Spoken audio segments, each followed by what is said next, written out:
Hello everyone, स्वागत है आप सभी का मेरे इस नए और शानदार वीडियो में। बात करने वाले हैं कलकत्ता हाई कोर्ट में लोअर डिवीजन असिस्टेंट यानी एलडीए के पदों पर एक शानदार वैकेंसी निकल करके आ चुकी है। कैसे आपको इसके लिए फॉर्म को अप्लाई करना है, स्टेप बाय स्टेप एक लाइव फॉर्म फिल करके इस वीडियो में आपको दिखाने वाला हूं। इससे पहले मिले चलता हूं, आपको नोटिफिकेशन में दिखाता हूं, इसके बारे में आप देख सकते हैं। इसका डिटेल नोटिफिकेशन यहाँ पर आप देख सकते हैं ऊपर में। टोटल जो 291 पोस्ट यहाँ पर रखा गया है, लोअर डिवीजन असिस्टेंट ये पोस्ट रहने वाला है। इसके अतिरिक्त यहाँ पर देखें कैटेगरी वाइज आपको वैकेंसी देखने को मिल जाती है। आप किसी भी राज्य से आते हैं तो आप इसके लिए फॉर्म को अप्लाई कर सकते हैं। इसके बाद नीचे आते सैलरी देखेंगे, लेवल 6 सैलरी देखने को मिल जाती है, अच्छी खासी सैलरी देखने को मिल जाती है। केवल आप इंटर पास हो तो आप इसके लिए फॉर्म को अप्लाई कर सकते हैं। एज लिमिट भी आपको देखने को मिल जाता है, 18 से लेकर 40 तक यहाँ पर एज लिमिट होना चाहिए। इसके अतिरिक्त जो वेस्ट बंगाल की ये वैकेंसी ना फ्रेंड्स, वेस्ट बंगाल की है, मतलब कोलकाता की है। तो कोलकाता में जो कोलकाता के निवासी होना, खास करके उनको अपर एज में 5 साल का यहाँ पर छूट मिलने वाला है। जो बाकी के स्टेट है उनको छूट ये नहीं मिल पाएगा। इसके बाद आप नीचे आते यहाँ पर देखेंगे बहुत सारी यहाँ चीज़ें आपको देखने को मिल जाती है। आप चाहे तो इसे अच्छी तरीके से यहाँ पर पढ़ भी सकते हैं। तो चलिए अब हम जानते हैं कैसे आपको इसके लिए फॉर्म को अप्लाई करना है। तो इसके लिए आप करेंगे कि आप इसके वेबसाइट पर आएंगे। यहाँ पर आने के लिए मैंने वीडियो के डिस्क्रिप्शन बॉक्स में एक लिंक दे दिया है, उस लिंक के ऊपर क्लिक करेंगे और डायरेक्ट यहाँ पर आ जाएंगे। अब यहाँ आने के बाद आप देख सकते हैं कुछ इस प्रकार का इंटरफेस देखने को मिल जाता है। यहाँ पर देखेंगे recruitment of lower division assistant, start date 5 अगस्त से इसका फॉर्म भरना स्टार्ट हो गया है। 26 अगस्त तक आप इसका फॉर्म को अप्लाई कर सकते हैं। फॉर्म को अप्लाई करने के लिए आप देख सकते हैं यहाँ पर ऑनलाइन अप्लाई, इसके ऊपर आपको क्लिक कर देना है। क्लिक करने के बाद ये आपको इसे ओके कर देना है। ओके कर दिए, आप चले जाएंगे अगले स्टेप में।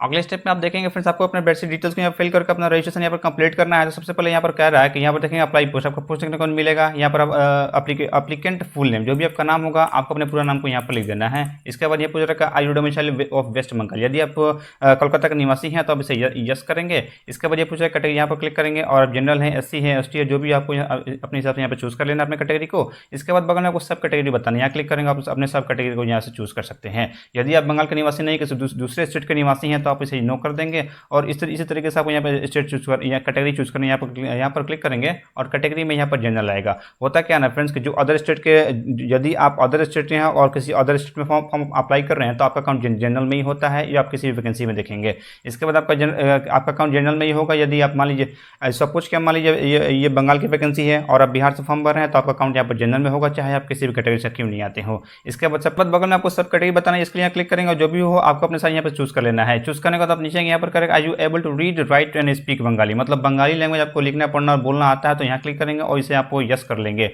यदि आप इसे नो करते हैं यहाँ बोलेगा यू आर नॉट एलिजिबल, तो इसका मतलब यह है कि आपका वहाँ का लोकल लैंग्वेज मतलब बंगाल का बंगाली भाषा आपको आना चाहिए, तो अब इसे यस कर देंगे। इसके बाद पूछ रहा है मैरिटल स्टेटस, यहाँ पर क्लिक करेंगे। आप सिंगल है या फिर मैरिड है, आपको अपने अकॉर्डिंग यहाँ पर चूज कर लेनी है। इसके बाद नीचे आता है यहाँ पर करें जेंडर, यहाँ पर क्लिक करेंगे। आप मेल है या फिर फीमेल है, आपको अपने अकॉर्डिंग यहाँ पर चूज कर लेनी है। इसके बाद आपको मोबाइल नंबर लिखना है, ईमेल आईडी यहाँ पर लिखना है और लिखने के बाद यहाँ पर ईमेल आईडी लिखकर दोबारा से कंफर्म कर लेना है। इसके बाद नीचे आते हैं यहाँ पर क्या डेट ऑफ बर्थ, यहाँ पर क्लिक करेंगे और इस कैलेंडर से आपको ना डेट ऑफ बर्थ यहाँ पर चूज कर लेनी है। जो भी आपका डेट ऑफ बर्थ हो ना, अपने डेट ऑफ बर्थ को यहाँ से चूज कर लेंगे। इसके बाद जो भी आपका एज होगा वो यहाँ पर ऑटोमेटिकली कैलकुलेट होकर आ जाएगा। इसके बाद इस कैप्चा कोड को जैसे मुझे दिखाई दे रहा है वैसे यहाँ पर क्लिक करके submit and proceed to applicant login के ऊपर को क्लिक कर देनी है।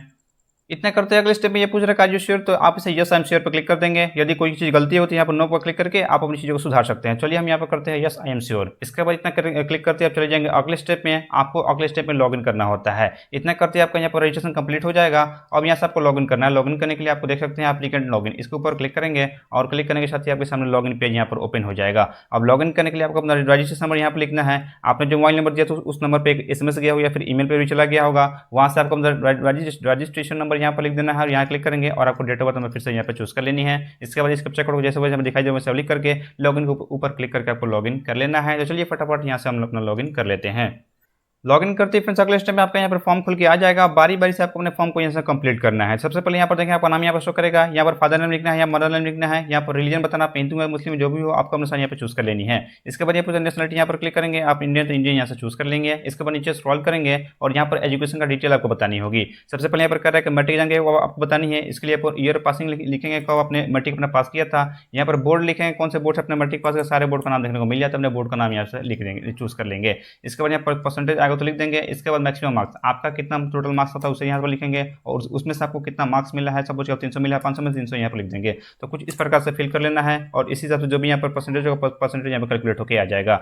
इसी हिसाब से आपको यहाँ पर अपना इंटर की जानकारी बतानी है। इसके लिए यहाँ पर बताएंगे ईयर पासिंग का आपने इंटर पास किया था, इसके बाद बोर्ड बताएंगे कौन से बोर्ड से अपने इंटर आपने पास किया था। इसके बाद परसेंटेज आएगा तो ठीक है उधर लिख दीजिए, अदरवाइज आप छोड़ सकते हैं। इसके बाद यहाँ पर बताना मैक्सिमम मार्क्स, आपके इंटर में कितना मार्क्स का पेपर था उसे यहाँ पर लिखेंगे। सपोज कि 500 का था 500 यहाँ पर लिख देंगे। इसके बाद 500 में से कितना आपका नंबर मिल रहा है उसे यहाँ से आपको लिख देना है। लिखने के बाद आपका यहाँ पर फिर से यहाँ पर ऑटोमेटिकली परसेंटेज आ जाएगा। तो कुछ इस प्रकार से आपको यहाँ पर अपनी चीज़ों को फिल कर लेनी है। इसके बाद नीचे आता है यहाँ पर क्या रहेगा, select examination zone and centre. यहाँ से आप क्लिक करना है और आप जोन चूज करना है कौन से जोन में आप अपना सेंटर रखना चाहते हैं, साउथ जोन में या फिर नॉर्थ जोन में। साउथ जोन चूज करेंगे। इसके बाद आपको अपना प्रेफरेंस देना है, 3 प्रेफरेंस आपको देना होता है। तो साउथ जोन में यहाँ क्लिक करेंगे और इतने सारे आपको सेंटर देखने को मिल जाते हैं। जहाँ भी आपको सही लगे अपना 3 सेंटर यहाँ से चूज कर लेंगे जो भी आप जोन देना चाहते हैं। इसी प्रकार यदि आप नॉर्थ जोन देना चाहते हैं तो नॉर्थ यहाँ पर चूज करेंगे और इसी हिसाब से यहाँ पर अपना 3 सेंटर यहाँ पर चूज कर लेनी है। बारी बारी से 3 सेंटर आपको देना है अपना एग्जाम का प्रेफरेंस का। इसके बाद नीचे आता है यहाँ पर आपको बताना है डॉक्यूमेंट ऑफ एड्रेस प्रूफ। आपको अपने एड्रेस प्रूफ के लिए आपको डॉक्यूमेंट देना है। इसके लिए आप यहाँ पर क्लिक करेंगे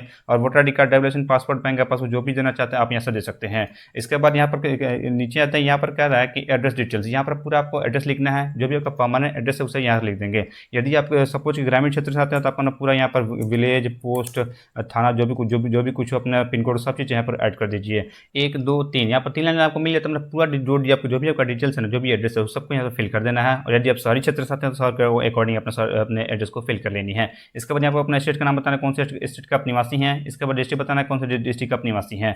इसी प्रकार सारी चीज़ों को यहाँ फिल कर लेनी है। इसके बाद पिन कोड यहाँ बताना है, अपने पिन कोड जो भी आपके एरिया का पिन कोड होगा अपने पिन कोड को यहाँ लिखेंगे। इसके बाद आधार कार्ड का नंबर यहाँ पर लिखना है। इसके बाद यहाँ पूछ रहा है डू यू हैव। इसके बाद बगल में यहाँ पर देखेंगे ना, यहाँ पर कह रहा है कि एड्रेस फॉर कम्युनिकेशन। यदि आपका परमानेंट और कम्युनिकेशन एड्रेस दोनों सेम है तो इस बॉक्स को टिक आउट करेंगे, दोनों जगह सेम हो जाएगा। और अलग अलग है तो यहाँ पर अलग अलग भी आपको दे सकते हैं। देने के बाद नीचे आता है यहाँ पर कह रहा है do you have knowledge of computer profession MS word, MS office.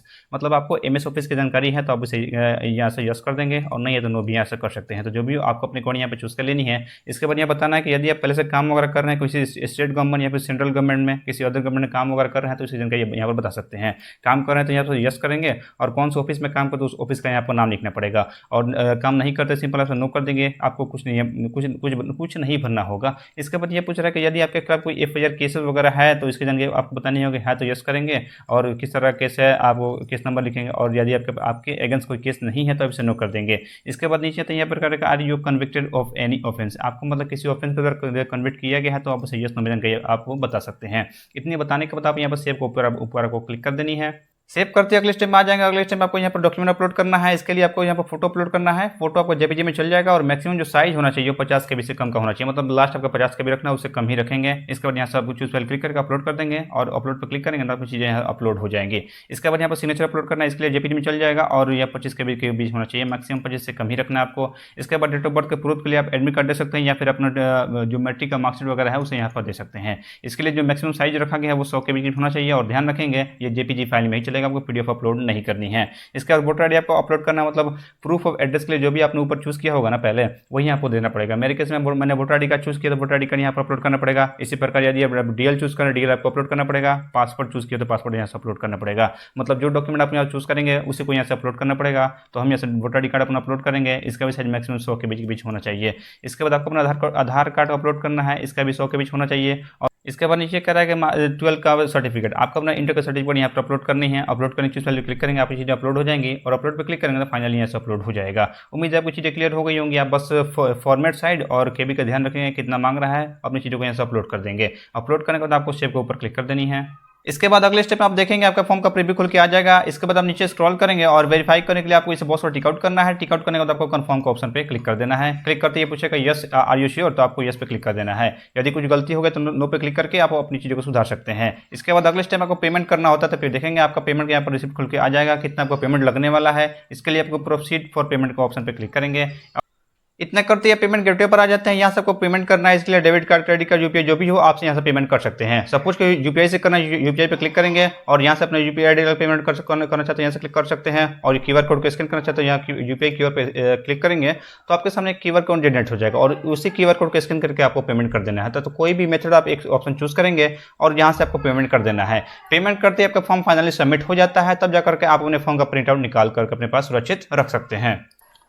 तो इस तरीके से हमने देखा फ्रेंड्स कि कलकत्ता हाई कोर्ट में एलडीए के लिए फॉर्म आपको कैसे अप्लाई करना है। उम्मीद है आपको वीडियो पसंद आई होगी। पसंद आई है तो वीडियो को लाइक कीजिए, चैनल को सब्सक्राइब कीजिए और अपने दोस्तों के साथ शेयर कीजिए। आज के लिए बस इतना ही, मिलते हैं किसी नेक्स्ट वीडियो में। Thank you for watching.